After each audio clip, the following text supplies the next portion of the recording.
નમસ્કાર વિદ્યાર્થી મિત્રો, હું છું આર.એમ. પટેલ અને તમે જોઈ રહ્યા છો ક્લેવર એકેડેમી યુટ્યુબ ચેનલ. તો આજના વિડીયોની અંદર આજે આપણે જોવાના છીએ ધોરણ 12 વિષય એકાઉન્ટ મોસ્ટ આઈએમપી દાખલા અને થિયરી બંને જોવાના છીએ ફર્સ્ટ એક્ઝામ 2024 માટે. તો વિદ્યાર્થી મિત્રો, તમને ખબર હશે ફર્સ્ટ એક્ઝામ તમારી આવી રહી છે 14 તારીખે, મતલબ નવરાત્રિ પછી તરત જ. એટલે વિદ્યાર્થી મિત્રો, તૈયારી અત્યારથી થઈ જાય તો તમારે નવરાત્રિની અંદર બોજ આવે નહીં. ચલો વિદ્યાર્થી મિત્રો, તમારો ટાઈમ વેસ્ટ ન કરતા વિડીયોની શરૂઆત કરીએ.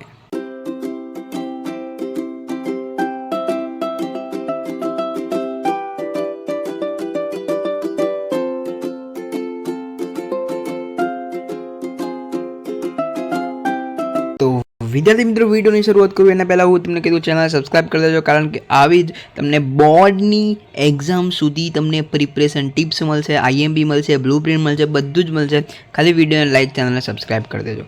તો અકાઉન્ટ આઈએમપીની અંદર આપણે ચેપ્ટર નંબર 1ની વાત કરીએ એના પહેલાં હું તમને કહી દઉં વિદ્યાર્થી મિત્રો, અકાઉન્ટની અંદર ચાહે બોર્ડની એક્ઝામ હોય, ફર્સ્ટ એક્ઝામ હોય કાં તો સેકન્ડ એક્ઝામ હોય, એની અંદર ચેપ્ટર નંબર 1, 3, 4 અને 7 આ જે ચેપ્ટર છે કયા ચેપ્ટર હું તમને ફરીથી યાદ દિલાવી દઉં.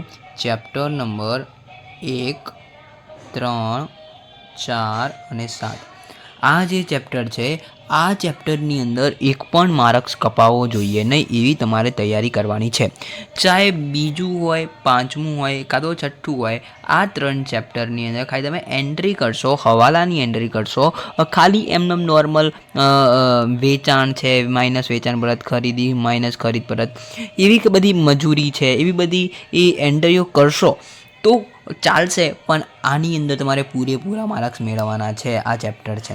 ઓકે, ખાલી આટલી ઇન્ફોર્મેશન આપવાની હતી, મેં તમને આપી દીધી. વાત કરીશું ચેપ્ટર નંબર 1 સેક્શન અને એ અને બી માટે તમારી તૈયારી ક્યાંથી કરવાની છે એવું તમને કહી દઉં છું. સ્વાધ્યાયમાંથી જ કરવાની છે અને ગ્રાઇડમાં તમને સ્વાધ્યાય આપેલું હોય એમાંથી તમારે તૈયારી કરવાની છે. અને જો તમને આ પહેલો ઓપ્શન છે સ્વાધ્યાયમાંથી તૈયારી કરવી, બીજો ઓપ્શન શું છે ગ્રાઇડમાંથી સ્વાધ્યાયમાંથી કરવી, ત્રીજો ઓપ્શન તમારી જોડે શું રહેશે કે પ્રીવિયસ યર ક્વેશ્ચનના પેપરમાંથી કરો.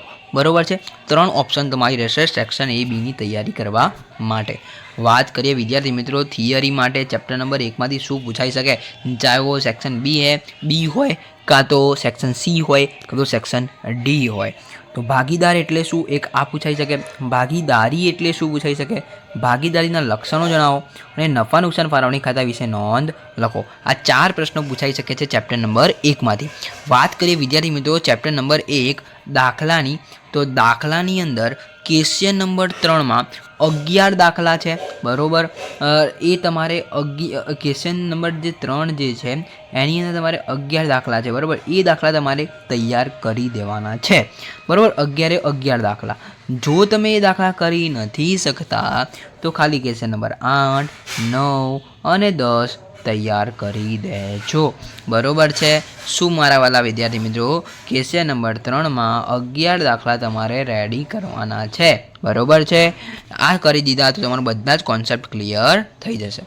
ચેપ્ટર નંબર 2 તો સીધા દાખલા ઉપર આવીશું, કારણ કે આમાં કોઈ થિયરી, કોઈ પણ એમસીક્યુ, કોઈ પણ વીએસક્યુ પૂછાતો નથી, એટલે આપણે સીધા દાખલા જોઈશું.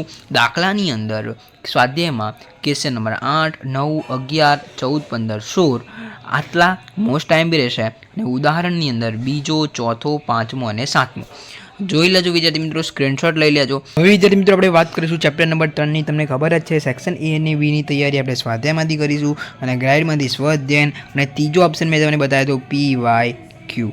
આવી રીતે તૈયારી કરશો તો તમને એક પણ માર્ક્સ કપાશે નહીં.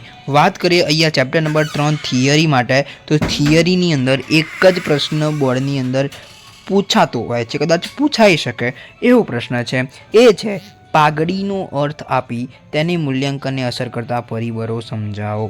બરાબર છે. અને એના આપણે દાખલાની આપણે વાત કરી લઈએ તો સ્વાધ્યાયની અંદર ક્વેશ્ચન 7 આ તો એકદમ ઇઝી હોય છે. તો આની અંદર સૌથી વધારે પૂછાતી રીત છે એ છે અધિક નફાવાળી રીત. બરાબર, અધિક નફાની રીત, કાં તો એક બીજી રીત છે અધિક નફાને મૂડીકૃત કરવાની રીત. આ બંને રીત પૂછાતી હોય છે, બરાબર છે. સ્વાધ્યાયમાં ક્વેશ્ચન નંબર 7, 11 અને 12, ઉદાહરણમાં બીજો, ચોથો અને પાંચમો. જોઈ લેજો, આટલા સ્વાધ્યાય અને ઉદાહરણના દાખલા છે ચેપ્ટર નંબર 3 માટે. વાત કરીએ વિદ્યાર્થી મિત્રો ચેપ્ટર નંબર 4 સેક્શન A અને B તો તમને ખબર જ છે, સ્વાધ્યાયમાંથી પૂછાશે, ગાઈડમાંથી, સ્વઅધ્યયન એ બધું તમારે તૈયાર કરવાનું છે. સેક્શન A B ની આપણે કંઈક વિસ્તૃત નહીં જઈએ. ચેપ્ટર નંબર 4 થિયરી માટે આ જોઈ લેજો વિદ્યાર્થી મિત્રો, ત્યાગ અને લાભનો તફાવત બી પૂછાઈ શકે છે, બરાબર, મેં અહીંયા લખેલું જ છે, અને એનો અર્થ બી પૂછાઈ શકે છે. ત્યાગનું પ્રમાણ એટલે શું, લાભનું પ્રમાણ એટલે શું, એ સેક્શન બી માટે વેરી મોસ્ટ આઈએમપી છે. ત્યાગનું પ્રમાણ એટલે શું, લાભનું પ્રમાણ એટલે શું, બેમાંથી એક પ્રશ્ન સેક્શન બીમાં પૂછાશે, બરાબર છે. અને તફાવત બી જોઈ લેજો, થિયરીમાં પૂછાતો હોય છે.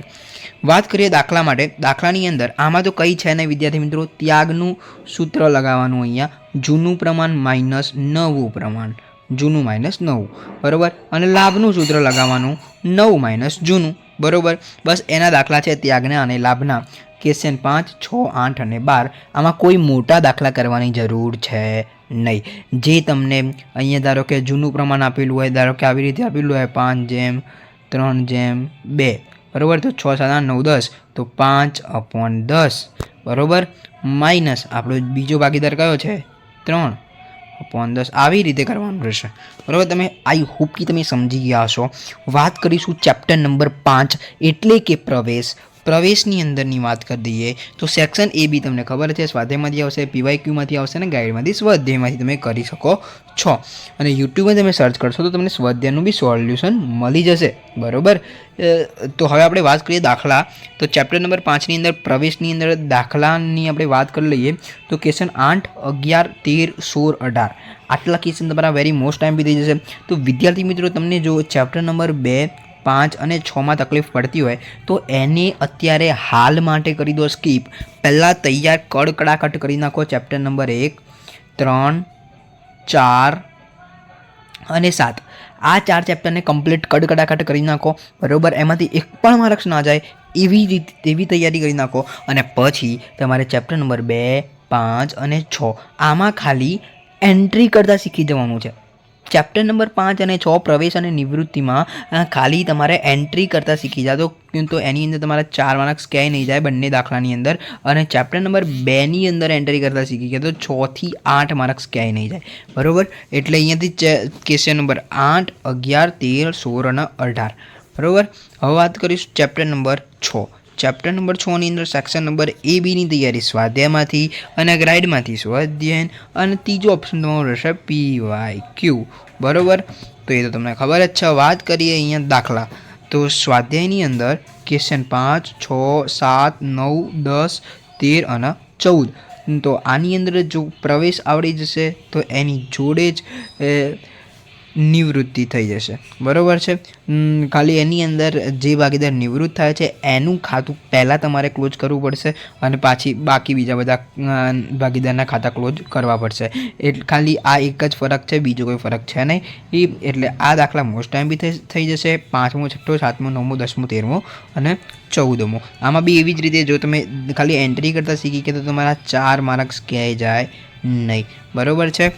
હવે વાત કરીશું આપણે chapter number 7 section A B માટે એવી જ રીતે કે સ્વાધ્યાયમાંથી કરવું, ગાઈડમાંથી, સ્વાધ્યાયમાંથી અને PYQ તમારે તૈયાર કરવાના રહેશે. વાત કરીશું અહીંયા થિયરી માટે.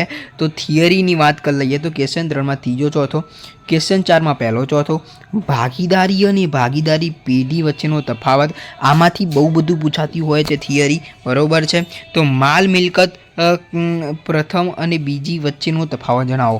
એટલે કે માલ મિલકત પ્રથમ અને બીજી વચ્ચેનો તફાવત જણાવો. તો જોઈ લેજો અહીંયા 1, પછી ભાગીદારી વચ્ચેનો તફાવત, અને ક્વેશ્ચન 3માં ત્રીજો, ચોથો, અને ક્વેશ્ચન 4માં પહેલો, ચોથો, બરાબર છે.